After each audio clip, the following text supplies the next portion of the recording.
You're making me laugh. This is the night before Kenton's colonoscopy.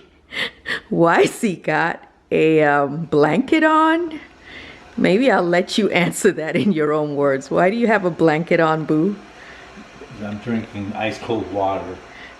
Why are you drinking ice cold water and it's cold? It's cold and he's drinking ice cold water. Kenton, this is not funny. He has a colonoscopy tomorrow, a screening colonoscopy. That's a serious thing. Well, serious as in important, not serious as in something bad. Quick reminder, a colonoscopy is a medical procedure involving the endoscopic exam of the large bowel or the colon and the distal portion of the small intestine. So typically they use a fiber optic camera and it's mounted on a flexible tube that's passed through the anus to get a better look at your intestines. Not only is a colonoscopy used to screen for colon cancer, but it can diagnose diverticulosis, diverticulitis, appendicitis, ulcerative colitis, adhesions, polyps, Crohn's disease, so not just colon cancer. And he has been trying to adhere to a clear diet. Would you say you've been successful, Boo? Yeah. Explain what we have here. Pretend I don't know. Pretend whoever's watching don't know what this is about. Boo! I don't know what to tell you. It's poop. What? It's poop juice. It's not poop juice. It's poop juice. It's what? That's what I call it. My unscientific. What were the instructions? Instructions are, in the evening before the procedure, complete steps 1 through 4. Basically, you drink 1 bottle of this, which is sodium What's this? sulfate. Oh. And potassium sulfate, magnesium. So sodium, potassium, magnesium, mixed with 16 ounces of cold water. You drink that, and then you follow it with 2 more 16 ounces, or 32 ounces total. Right. I feel like you kind of started late, though. No, it says here the evening before. That's what it says. Then it says before going to bed. I don't see how you going to bed. These instructions, you drink this, you ain't going to bed. So has it been working? Man, I'm running around. You thought it's been working. That's the part I was saying. For me personally, doing the whole second part didn't work. I literally, for the next day, it's almost as if either you don't go to sleep or you just go ahead and kind of try to get it over with and almost finish it. But the whole point is, especially when it's scheduled so early in the morning, right? So it's kind of hard to do all this and actually think you're gonna sleep if you do it the way you're supposed to. Why is it important that you're even bothering? Because it's preventative care. It's just like maintenance on the body. You want to make sure that everything's okay. Right. You don't have any polyps or surprises. Right. You don't want to, you want to screen for colon cancer because a lot of people of recent are getting colon cancer and even dying. Particularly young people. Right. Because, of course, all the processed foods and, the way foods are being.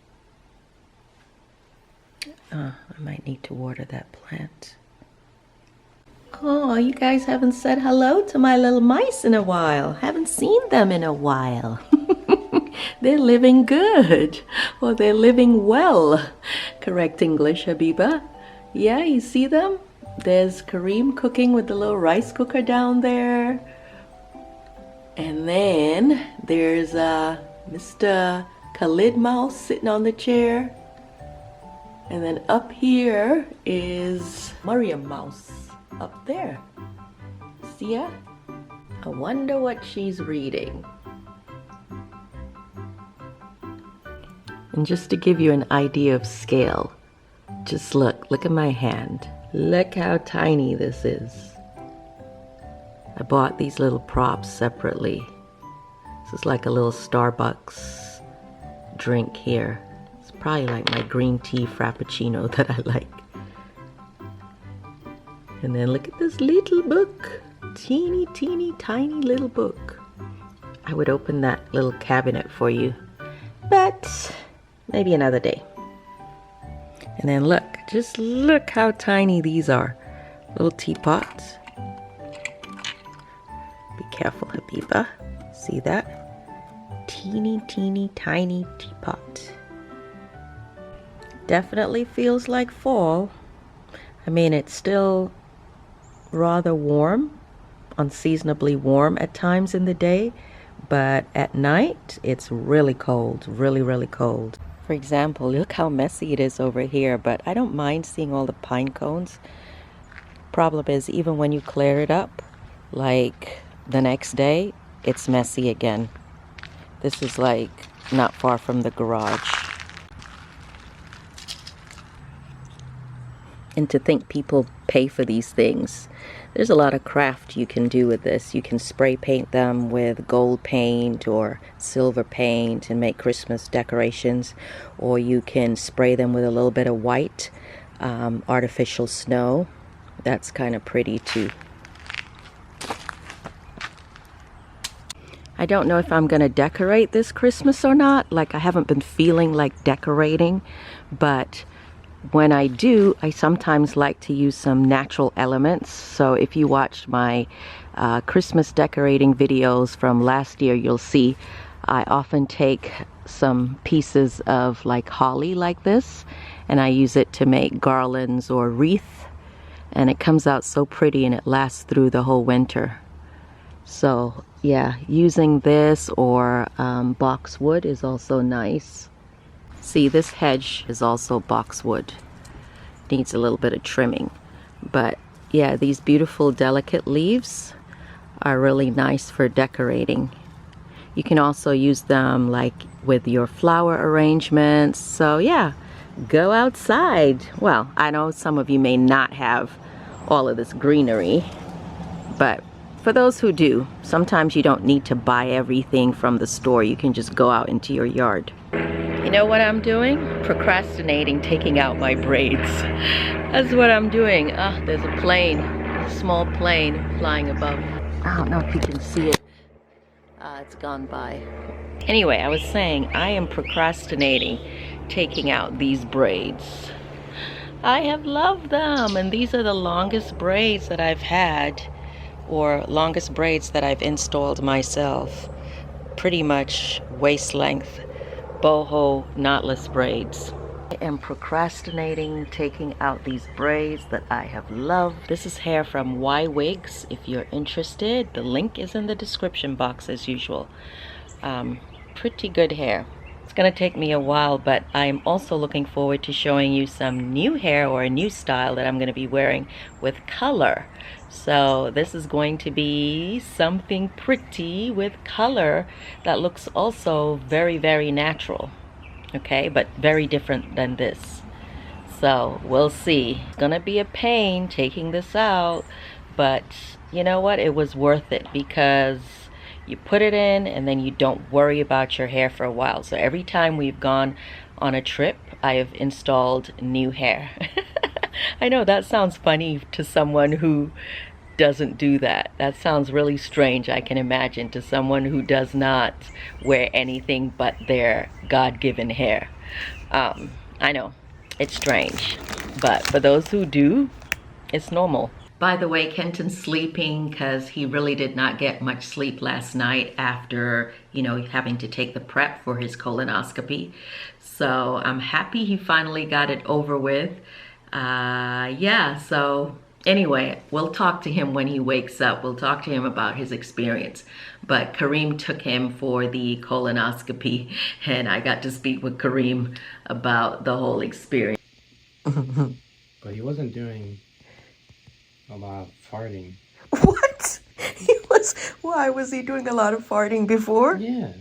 Are you serious? Like audible. Oh, like wait, of course. You're supposed to, though. Of course, No, yeah. that's why the lady was saying you're supposed to. Of course, Last time it was after, just loud. I yeah, could hear it. colonoscopy.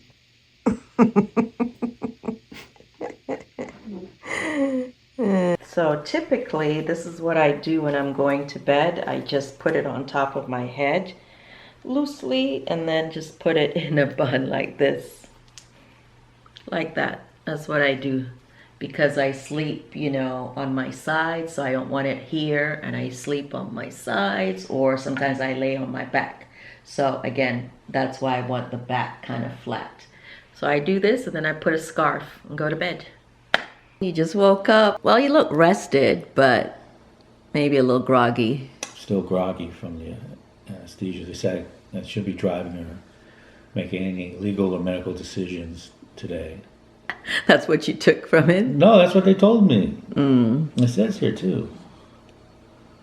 It says here you can't, you know, for a rainy day you may resume normal activities. You are not to drive, operate any machinery, do activities that require coordination, or make any legal or business decisions today due to the sedation you received for your procedure. Yep. So how did it go? Like what time and how you felt about the prep and all of that? Oh, well, the prep is the prep. It's uncomfortable. I mean, it tastes horrible. You don't get much rest. So because you're getting a complete washout. So I mean, there's not really no way around it.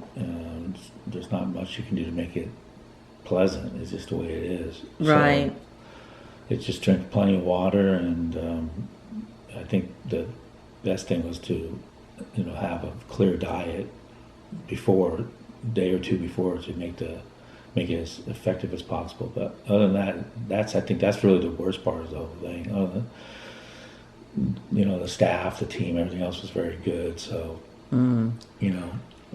Right. Yeah, So, how'd you get there and come back? Well, you always have to. That's the thing with sedation. You know, it's not local. You're fully sedated, so you have to have someone take you. You know, basically pick you up after the procedure. So, Although you do have a choice to do it awake, but I always suggest it's better. they didn't give us that option. Oh, really? So I think that generally, you know, for general safety, you know, because you have to be fully relaxed, and then if they have to, you know, remove polyps and stuff like that, who knows Right. how long that takes. So I think Right. general sedation is. Yeah, I think it's better. You don't remember anything in terms of, right, while you're under. Helpful if they do it right. Yeah, you literally, go to sleep and then you wake up. That's what. And I it's mean, done. I remember there. Yeah, they just was it propofol? That's what they.